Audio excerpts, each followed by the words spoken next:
In this video, we're going to describe how to install a warm germanium detector into a warm Cryo-Cycle unit.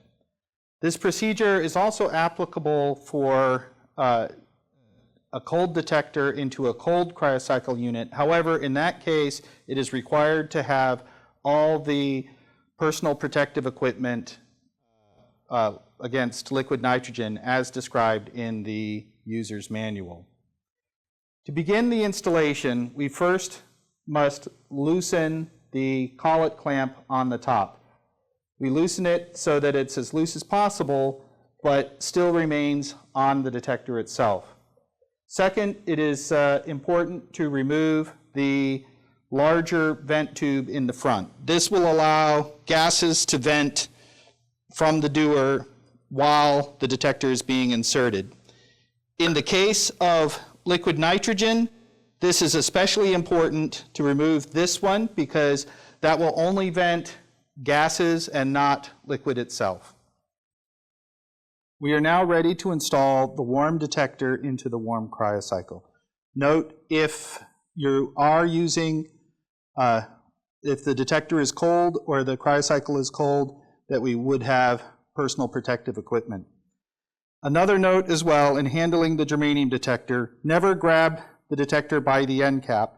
And so the recommended holding is near the base of the cold tube and the RDC if the unit has an RDC. To install the detector, we just insert it into the opening. It will be a tight fit, and so some rotation of the unit may be necessary in order to get it to insert. You insert the detector all the way to the base until you feel it engage at the base, and then you lift it about 1 inch or 25 millimeters from the bottom of the collet. The best alignment for the cables will be between the notice and the caution labels on the unit. However, the cables can be oriented differently if needed.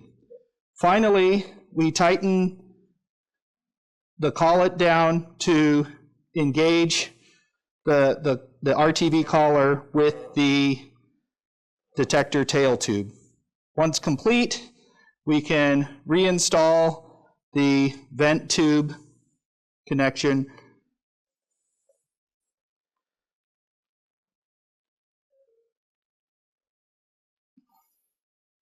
and the unit is ready for filling with LN2.